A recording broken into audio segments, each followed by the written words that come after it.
pagkakaalam ko po, doon po sa kanilang mandato ay dapat antayin muna yung maging resulta ng impeachment bago ma-file yung mga kaakibat na kung sakasakaling mai-impeach yung Vice Presidente, saka pa lamang. So, maipa-file yung mga iba pang mga charges, no?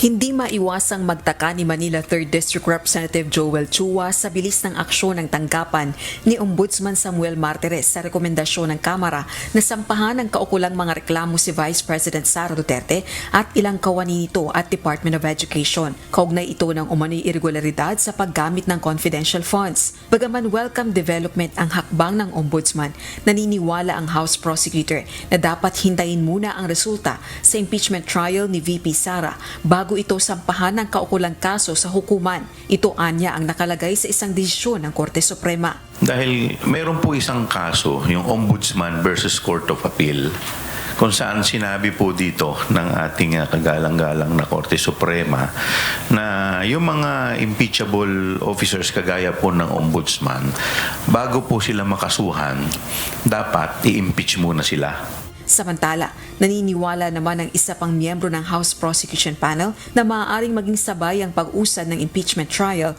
at criminal case laban kay Vice President Sara. Pwede namang sabay.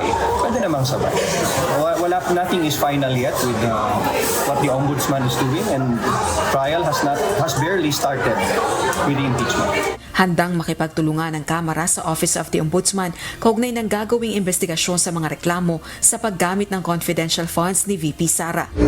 Subalit sa tanong kung ano ang magiging epekto sa impeachment case laban kay VP Sara sakaling i-dismiss ng Ombudsman ang mga reklamo laban kay VP Duterte, ang sagot ng House Prosecutors.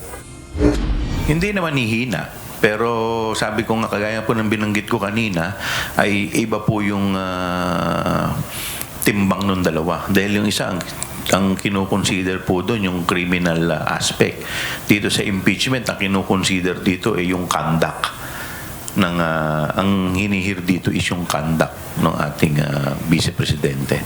The mere fact na inadapt nila yung aming committee report, ang hindi pa man din naka-attach dun yung mga ebidensya, ibig sabihin po nun, malamang nakikita po nila, meron na pong probable cause. It will affect public opinion on the case, but it will not affect the impeachment if the evidence will be received by the senator judges, and the public again will be swayed once the evidence is presented.